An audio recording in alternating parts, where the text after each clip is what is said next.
Hey everybody, welcome back to the Roundtable of Wraith. I am Chris. I am joined by Ryan. Ryan, how you doing today? Doing good, man. Excited to get back and record our terrible hot take videos Yeah, again. It yeah, was fun doing it the first time. it really was. I feel like back in that time there was maybe what was it, winter break maybe for us from work. I can't really recall exactly, or a couple of days off, so had some time. But today in this video, we are talking about possibly what we could say is the forgotten class of Dynasty, which is Illusionist. You know? Like, draw my aside because she's still a thing. Sure. Yeah. I guess the cards, though, funny enough, in these Illusionist cards that were printed in this set are just kind of floating around right now because, to your point, outside of Dromai, they don't really have a spot to fit. So, I feel like a lot of these cards have kind of just been overlooked and there hasn't really been a lot of chatter about it. So we thought, and considering you really love Prism and all things light Illusionist and also Draconic Illusionist, we would kind of visit these today to see maybe what's in store for us in the future with the Illusionist class. Yeah, I was just kind of randomly going through my binder and just kind of organizing stuff. And I think for the first time I sat down and like read these cards because like you said, right now, it's kind of like the island of misfit toys. They don't have a home yet. They're just kind of out there and just in the world. And I started reading them, and I'm like, I think there's like some significant power to be had in these cards. So if and when we do get, whether it's just a talentless illusionist or another light illusionist or whoever, I think these cards are really kind of going to be like warping a little bit because I think they're very powerful. Yeah, I agree. And it's interesting that the Illusionist class with Prism and Dromai, how you mentioned if maybe we're going to get a non-talented one, it's interesting that they chose to run out the first two Illusionist heroes to be also tied to a talent. That's right. So that's kind of an interesting thing. So speaking on that note, talented light Illusionist. Funny enough, in Dynasty, right after Prism gets the boot, see you later, we have this awesome legendary rarity card called Invoke Soraya. And it's also a legendary card, so you can't have more than one of it in your deck. And it is a yellow, believe it or not, 2 cost, and it says transform target spectral shield you control into Soraya Arcane Herald. Ooh. Go again. So that's the front. So let's pull up the back here once you get Soraya on the table. A lot of text on it. The arcane hero, and then it switches over, and that's not what she's called at all. So I don't know if that was a printing error or what, but oh wow, yeah, good call. Yeah, the Archangel of Knowledge. Yeah, interesting. Okay, so she is an angel ally, so an ally that stays on the board. 4 attack, 4 health, and she says once per turn action, pay 2 resources, attack. Whenever Soraya attacks, you may banish a light card from your hero's soul. If you do, Soraya deals 1 arcane damage to any target. Whenever Soraya deals damage, you gain that much health. Oof. That's great. Yeah, pretty good. If you arcane like a dragon, like a little piddly dragon, you automatically gain a health. Yeah, that's pretty nasty. And they can't do anything about it, which is nice.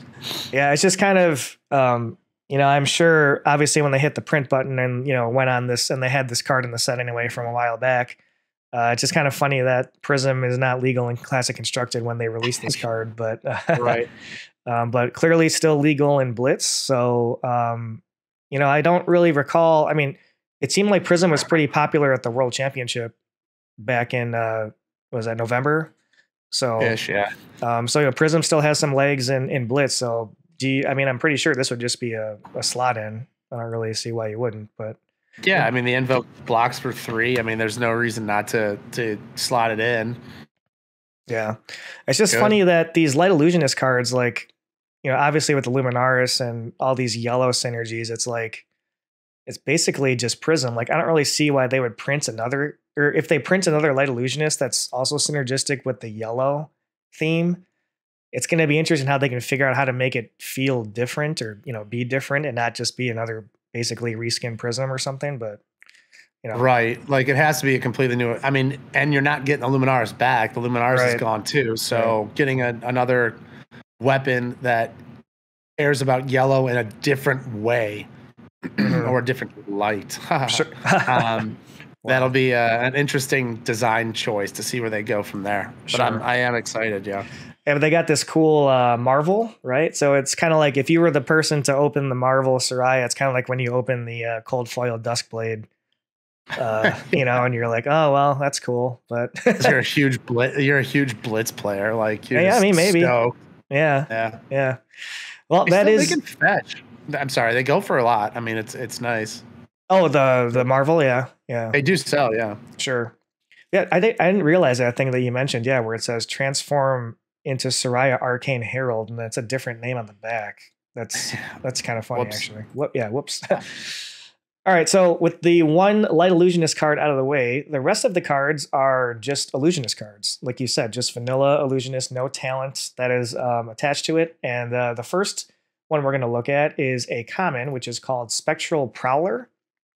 And it's a cycle, so red, yellow, blue, 0 cost, and it's a Illusionist attack action. The red is a 4 power, and it says when you play Spectral Prowler, if you control a Spectral Shield, this gains Go Again, and it also has Phantasm. So this is pretty sweet. I mean, a 0 for 4 in Illusionist with Go Again is pretty awesome. But yeah, I agree. As we're going to see as we go through these Illusionist cards, there's this theme of the Spectral Shields and kind of going wide with these Spectral Shields. So that kind of seems like a hint as to maybe what the synergy is going to be with this, whenever a new or untalented Illusionist comes. But I think this card's, and it also blocks for 3. So, and this art's pretty sick on this card. Illusionist, if you have any foils of these, all the foils of all these cards they just look insane. Like they did such a good job with these cards. But yeah, I like that the class identity seems to be being built around Spectral Shields. And so even if we do get another Illusionist, or even if it's not a Light Illusionist, it's nice that type of mechanic seems to kind of be sticking around. Because I mean, Spectral Shields are the bread and butter of Illusionist. But 0 for 4 with potential Go Again and Phantasm, though, seems it's interesting. I like this card. This is going to be one of those where once we do get the Illusionist, it's going to have to be tested in order to see if this thing is really, great. The Phantasm drawback is, pretty significant on just a 4-cost attack. But if we're not getting a Light Illusionist, and gone are the days of like throwing Heralds out for like 1 for 7s and 2 for 6s, this might become like the new base where, you're throwing a 0 for 4, and then if they pop it, you still have Footsteps or whatever. So, I would have rather had them not have if you're going to have Phantasm on there, I wish they didn't have the clause where they had to have a Spectral Shield in order to give Go Again. I wish it was just don't have Phantasm or have base Go Again. But I think this card's really interesting. And it depends. Obviously, we're going to get some more support in the future that allows for Spectral Shield production. Sure. I mean, right now, if you're not looking at the light cards, right, we have Prismatic Shield, and then we have Wave of Reality, the new arm piece. What else creates Spectral Shields? Yeah, because right. The other one, it was like popping Herald of Protection and then Prism's ability. So I would imagine that we probably get a little bit more cards, some more cards that allow you to ramp up Spectral Shield production. Right. Maybe an equipment akin to the Runeblade Arms. I lost my. Grasp of the Arc. Yeah.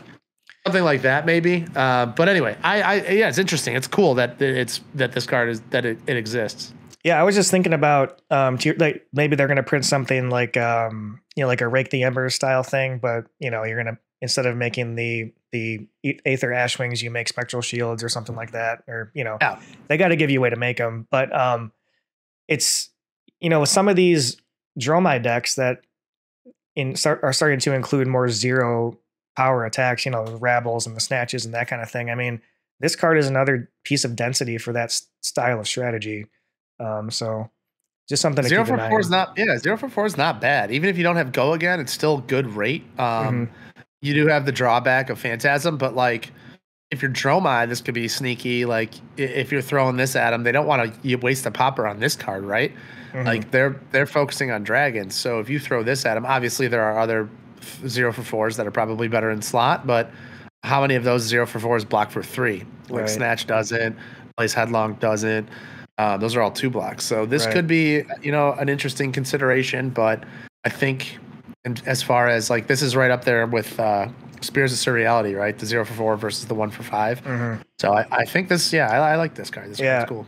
It's also just kind of, as we touched on before, without knowing the hero, it's also kind of hard to evaluate the cards without the context, right? Like it's kind of just in its own vacuum, as vanilla as possible. How can we look at this card? But yeah, it's having the hero and the equipment will certainly give you a better indication of the power level of the card, as we all know. Spectral Prowler. So after that, we have Spectral. So we go from Prowling to Spectral Rider, guy on a horse here. Look at this. Sick. So from a 0 for 4, we go to a 3 for 8. Great, baby. Basically the complete opposite style of card. And this is Phantasm again. And it says when you play it, if you control a Spectral Shield, it gains Overpower, which is one of the new keywords from Dynasty. And Overpower is like a pseudo dominate where it can't be defended by more than one action card. So I guess something to keep in mind is the blue would be a popper in the mirror situation or whatever. Phantasm cards can't pop. Phantasm cards. Oh, not Illusionist. You're right. It says it right there in the text. But so disregard my my mirror tech. But yeah, I mean, base blue 6s are good. I mean, and a 3 for 8, that's all the rage now with wounded bull or whatever. Anything where you get 3 for 8s is good. Yeah. And theorizing again, like most of that we're going to be doing for every one of these cards. If you don't have a light illusionist that cares about yellows, you're probably running a lot more blues anyway. Like all those auras that Prism used to run, those blue auras, they are able to be played. They're just illusionists. They're not light illusionists. So there's your blue count right there. And so if you're just throwing this at them, 8 damage is no joke. And I mean, one of the things that Prism or Illusionist does well is block. So if your turn is block, limit their damage, and then throw a 3 for 8 at them, that's a good turn right there. So yeah, I like this card. I like this card in red and blue. I mean, even a 3 for 6, a 6 power blue card late game is good. Yeah, with possible dominate ish, Sure, yeah. Yeah. It's hard to block unless they have the popper. So, I like this card a lot. I like the rate on this. I like the reds and the blues. I mean, and depending on cards in the future and stuff, yellows might be there too, 3 for 7s. But yeah, this card's neat. Yeah, and you said talking about Prismatic Shield, right? That's the card that makes 3, or what's that card called? Yeah, and that card costs Prismatic Shield. Yeah, that card costs 3. So you're going to want to have some blues for that card. So Yeah. So Spectral Rider, the guy on the horse, the ghost on the horse. That's a cool ghost. Cool ghost. All right, next we have Water Glow Lanterns, and this card just looks awesome. I got the foil, like to your point, the foil disc looks so badass. It's beautiful, yeah. Yeah. 0 cost Illusionist action, blocks for 2. Reveal the top card of your deck. If it's red, create a Spectral Shield token. Go again. And the yellow one is looking for a yellow. The blue one's looking for a blue. Oh, is that what it is? Yeah. Yeah. So the colors change, looking for similar colors, which I kind of like. It's different power levels. So I don't think this card's very good just because of the unknown there, and it's a 0 cost. So you can't even cheat it out with an opt like I have a Fidia or something like that. So you're not really sure the makeup.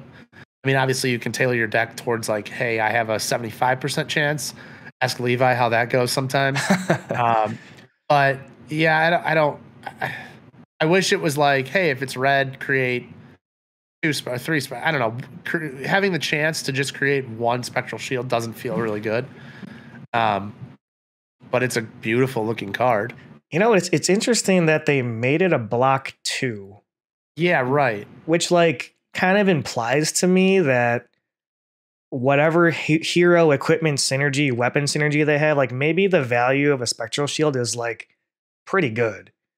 I don't know, I'm just kind of blowing smoke here, but this is a full card that's a maybe Spectral Shield and it only blocks 2. So, I don't know, maybe there's something insane you can do if you have it, I don't know, but we'll see.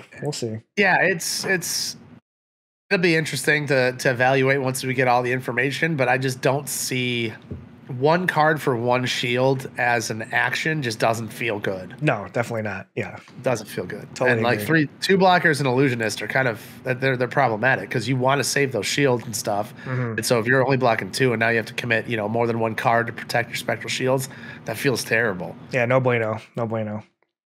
All right, so from the Water Glow Lantern, those are the commons, I believe. So the first rare here is called Blessing of Spirits. So we have seen this blessing cycle in pretty much every class, I believe, for Dynasty.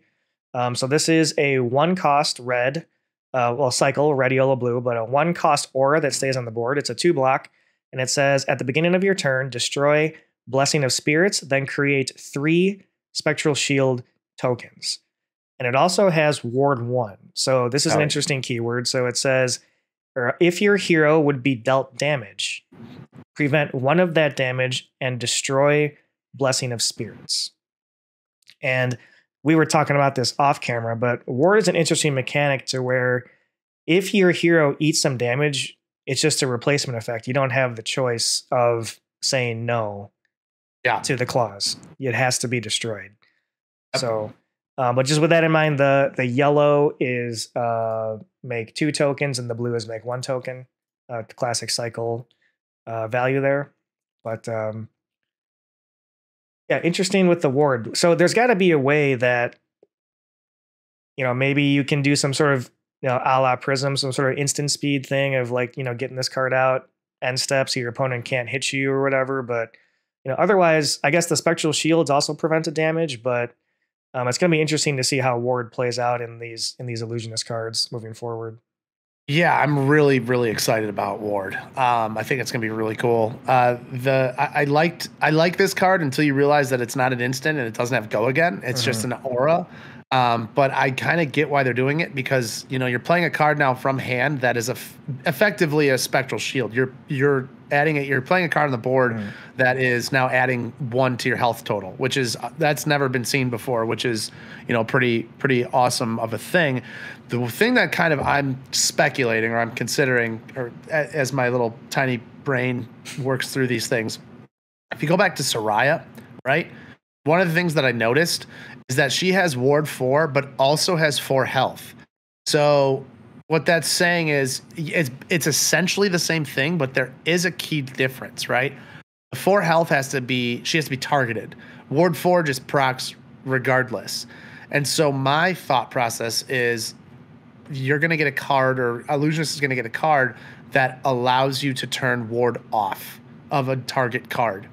So that way, if you do want to keep Soraya out but still eat some damage because your hand's good, whether it's an equipment card or whether it's an instant that you might get, right, you're going to have a card that turns Ward off for a card, and that way you're still, then now they have to target Soraya for the rest of the turn or something like that. You know what I'm saying? Yeah, for sure. Otherwise, there's no reason for her to have Ward 4 and 4 health. So that's kind of what I'm speculating there. And then with regards to spirits, if you do get it to pop off, the 3 Spectral Shields at the beginning of your turn is great because now it enables all your other cards that we just talked about, and you add 3 health. So I do assume eventually we're going to get a card that allows you to turn Ward off from, target card or cards or whatever it is. It could be a hero ability or whatever, but sure, that's my early prediction. You heard it here first. That's what we got. Call it the hot takes. That's right. Yeah, right. That's a really interesting thing though. That's pretty cool to consider. Yeah, like you said, on an equipment, hero, whatever. Yeah, here's an activated ability. This card loses ward until the end of its turn or whatever. Yeah. All right. So that way you keep it out longer, Right. All right, next we are on to Tranquil Passing. This is a pretty sweet looking card too. This is another action, another aura that stays on the board. The red is it's a 2-block, 1 cost. When Tranquil Passing enters the arena, you may banish target aura token or aura permanent with cost 3 or less controlled by an opponent until Tranquil Passing leaves the arena. Ward 1. So some interesting interaction with your opponent to take a permanent or a token off of the board until this thing leaves and then they get it back. Yep. But from my experience in other games, and not that it needs to be said, but being able to control your opponent's permanence is generally a pretty powerful thing that you can do. A little different in Flesh and Blood though, where maybe you're taking it away for 1 turn, but if you can get this to go for 2 turns, and like you said, let's just use Soraya as an example. You cost 3 or less. You take away a valuable aura. I mean, could be pretty good. Yeah, it seems pretty good in the mirror tech. I would assume the blues cost 1 or less. So the blues are probably, more playable here. Yeah. Because, if you get rid of Shimmers of Silver, or if you get rid of, any of those types of permanents, if you're playing mirror tech, then yeah, the blue is just as good, if not better than the red. Yeah, no doubt. So yeah, this is a highly interesting card. This will be kind of meta dependent, I think, depending on how good the next Illusionist is. Because like right now, I don't think the dragons aren't auras. They're not considered auras. They're allies. Soraya's an ally. Like all those other cards are allies. So right now you're targeting like blessings from other classes, but who's really running those anymore? Right. So I think this is specifically, I just stuttered a little bit.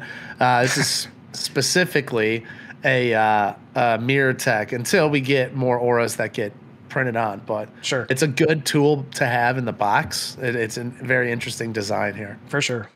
Yeah, I like it. All right, next. So that's the 2 rares that we have. So we're moving on to some M's here. And the first M is a yellow, and it's a 1-cost attack action card called Phantasm Symbiosis. 6 power, 3 block. When this attacks, name a card. Cards with that name are Illusionist until the end of turn, and Phantasm. So to your point about how I tried to pop a 6 power with an Illusionist card earlier, right? You cannot do that if you have some sort of hand knowledge, or maybe just guessing, or you name Command and Conquer, or you name Erase Face, or whatever it is. So that's a pretty cool card. Yeah, this is the card that sparked my interest in trying to do this video, because I think I saw this card and I reread it. I think this card's busted. Like, I think this card's insane. The fair thing about it, I guess, is that we keep every set, we seem to be getting more, 6 powered attacks. Like, it's not just, hey, do they have Command and Conquer? A lot of people are running Findel's Fighting Spirit. We have Erase Face that's still floating around in some decks. But just being able to turn off, if you're on, like, let's say you're against Dorinthia, right? And that, okay, the only 6 powers that they really usually run are Command and Conquer. Now you're just throwing a 1 for 6 at them, then you're basically safe. Yeah. And there's interesting interactions too with some of your other cards that allow you to, that target specifically Illusionist cards of your own. And so if you have a Command and Conquer and you could throw this out and now turn your Command and Conquer into Illusionist, there might be some payoff later in that as well. But I think this card is insane. I think we're lucky Prism kind of LL'd, because this would have been 3 mandatory in Prism right away. Like, think about throwing this for, hey, 1 for 6, call Command and Conquer, and then throw in like a Barraging Metamorph right after it, like 1 for 6, 1 for 7 with Go Again. That's 13 for 2. That's busted. Yeah, and you're taking away 3 of their cards to pop. Like, it's crazy. Yeah, that's pretty nuts. Yeah, when you put it in that context.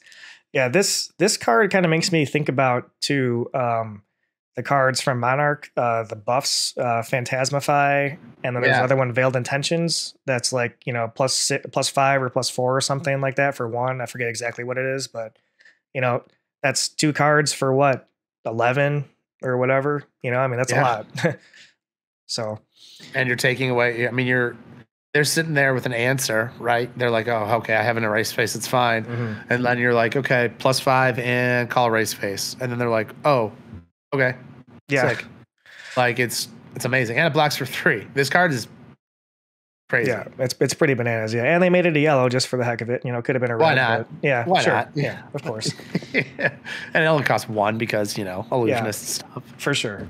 It's kind of like a Pulse Wave Harpoon type effect in a way, where it's like you kind of get some interaction as the attacker to mess with your opponent a little bit on their block. So pretty cool design, that's for sure. But she's whoever's in this picture here is luring this person to sleep with their drug flute. It looks like. Look at the drug flute, and then like the little spectral fairy thing flying around. Yeah, see, I mean, you don't know what's going on with that drug flute, but how do people hate Illusionist? Like, look at this. Look at this art. It's so perfect. Whatever it is, I want some. That's all I got to say. All right, after Phantasmal Symbiosis, we have a 0-cost red majestic Spectral Procession. It is a star attack with 3 block, and it says... Their star attack's good. Ooh, well, I guess we'll see, because it depends. And it says, Spectral Procession's power is equal to the number of spectral shields you control. Phantasm. So Spectral Procession, this card is the same name as one of my favorite cards from a different game, but it very much alludes to the same style where you're trying to go wide and make a bunch of tokens. So here is a big payoff for trying to get as many spectral shields as you can. Now, yeah, this is cool. How are you going to get 6 or 7 of them? Now, that's the other question. But as we've talked about, ad nauseum here, we'll hopefully find that out as we get the next Illusionist and more cards to go with this. Yeah, I mean, look at Illusionist has this really cool thing where they have like all of their majestics.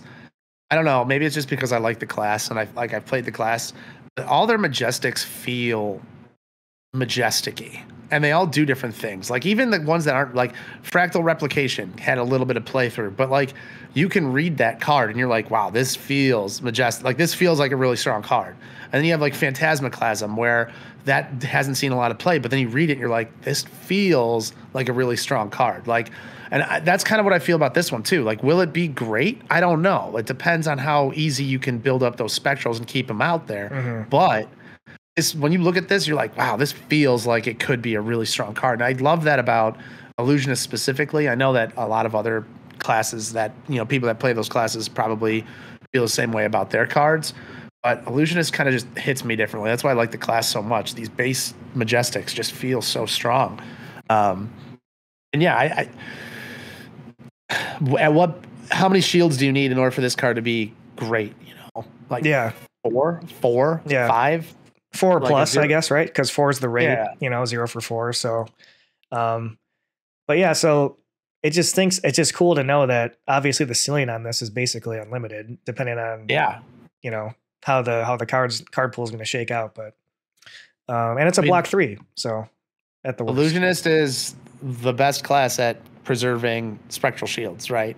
And so if you have a bunch of them that you've made, every card blocks 3, your equipment does some stuff, and so you can just block down and then throw this 0 for 7, 0 for 8, right? You block with this card's an arsenal, you block with your whole hand, preserve your life total, preserve your spectrals, and then you come out with 7 or 8 if you have them on board. Mm-hmm. Like that seems like, I mean, yes, it's a dream scenario, but then this card becomes just absolutely probably one of the best cards in the game. Yeah, that's nasty. So yeah, that's nasty. This card is this card's anywhere from the worst card in the game to the best card in the game. It's like no in between. So sure.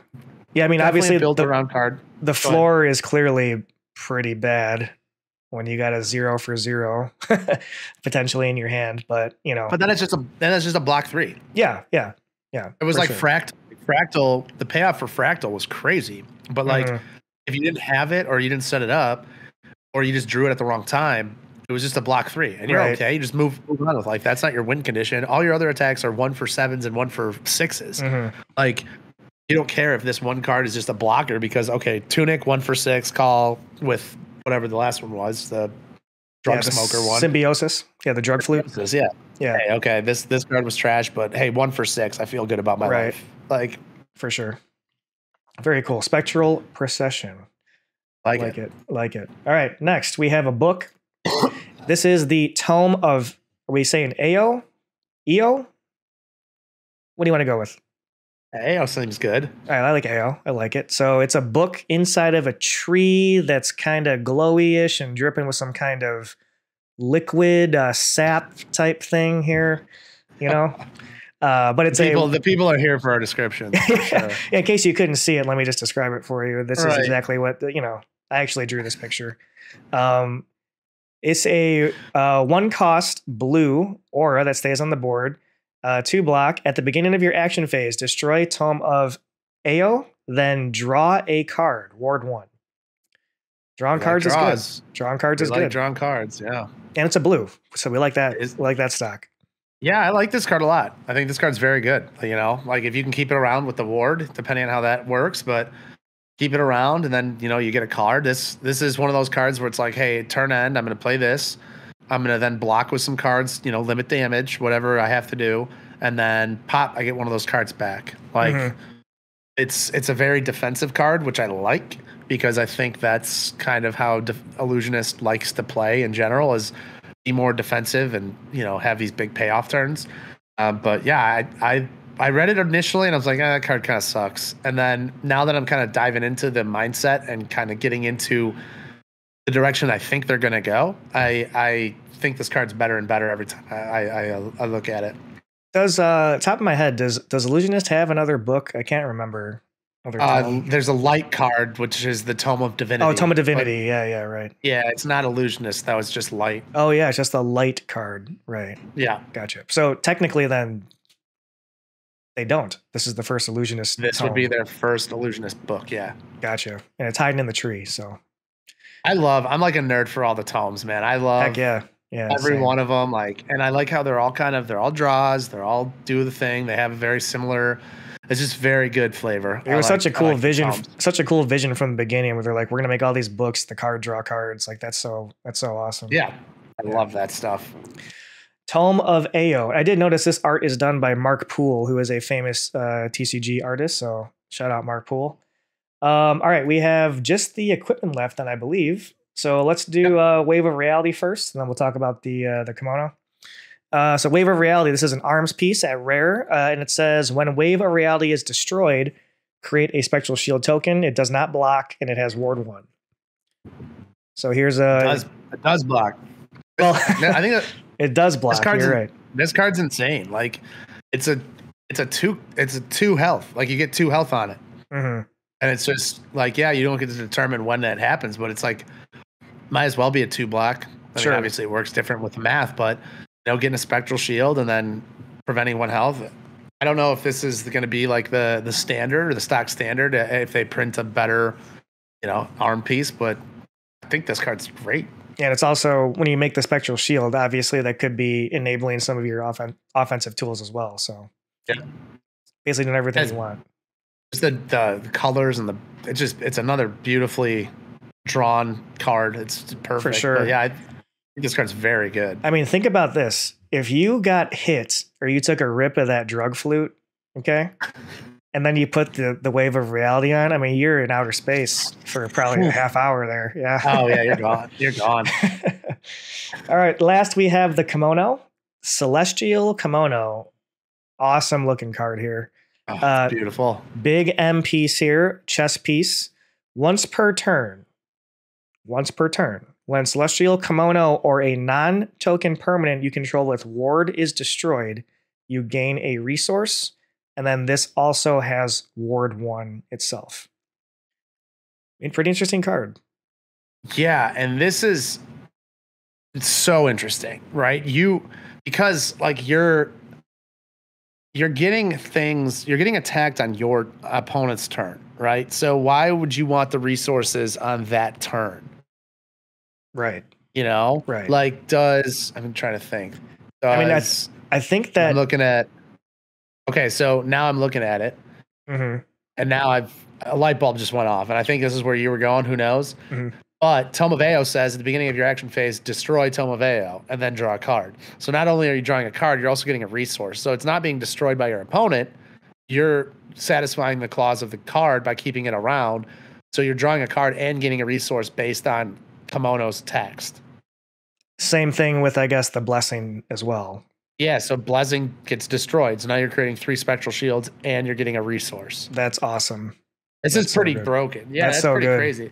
That wasn't what I was thinking, but now I'm glad you said that, because that is awesome. That's really sick. Yeah, way better than I thought. Yeah. And so you're getting basically, I mean, if you can keep it around, and depending on how the Ward mechanic plays out, which I've said 15 times now, right?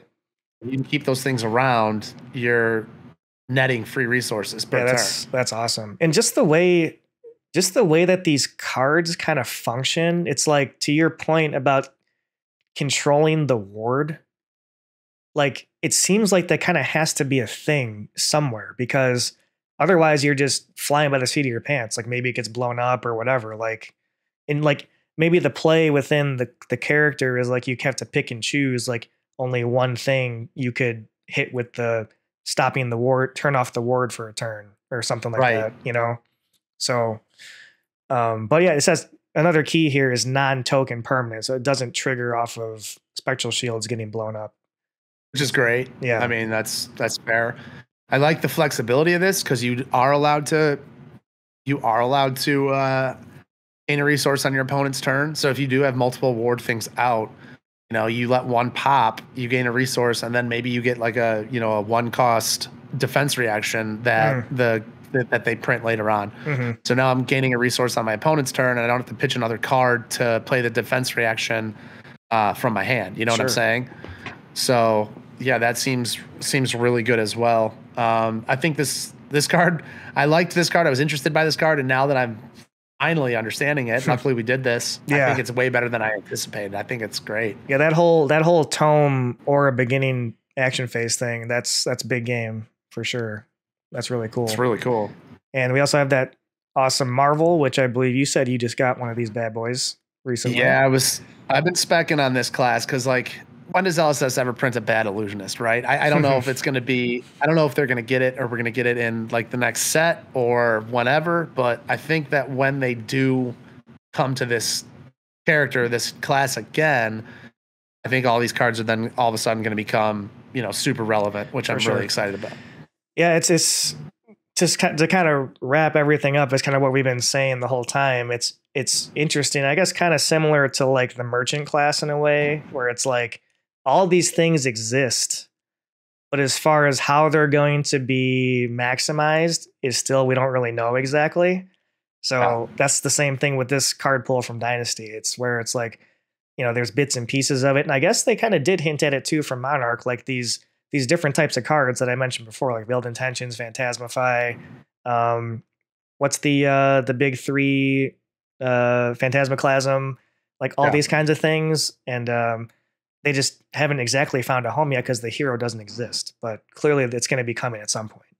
It's like the best part and the worst part of the LSS design, right? And I think me and you have always been on looking at it as like the best part, but I have, you know, there's obvious frustrations from, you know, people online. It's like, why am I getting a cold foil Silver Palms in Everfest? Like, I don't care about Merchant. The class isn't even playable. They don't even have cards, right? But me and you look at it as like the future and the potential that is going to be coming is really cool. And it's a way for LSS to, like, you know, go around the typical, like, okay, new box comes out, all of the cards for that character are in this set. So, you know, you don't need to look further. It's like, hey, we have all this mix, and eventually we're going to support. It also, like, allows, you know, let's say this next Illusionist comes out in next set randomly, right? They don't have to print as many cards for the Illusionist because they've already printed so many in this set, right? So that frees up cards if they want to go generics, if they want to add to other classes. And so it's not like they're not hamstrung with, like, okay, we have this new Illusionist coming out, 19 of the cards or whatever have to be, 19 of the slots have to be filled by that Illusionist. It's like, oh, we already printed 3 Majestics in the last set. Now we only have to give them, you know, 12 slots of cards, and then we have that frees up 7 more for other classes or generics, whatever it is. For sure. So I like that type of design. That's a good point. Yeah, maybe it also allows them to they can release this type of hero in a supplemental set, kind of like they did with Arachne or like Starvo or whatever. And then, like you said, they can have a smaller card density in that set, and there's still an entire card pool to pick from.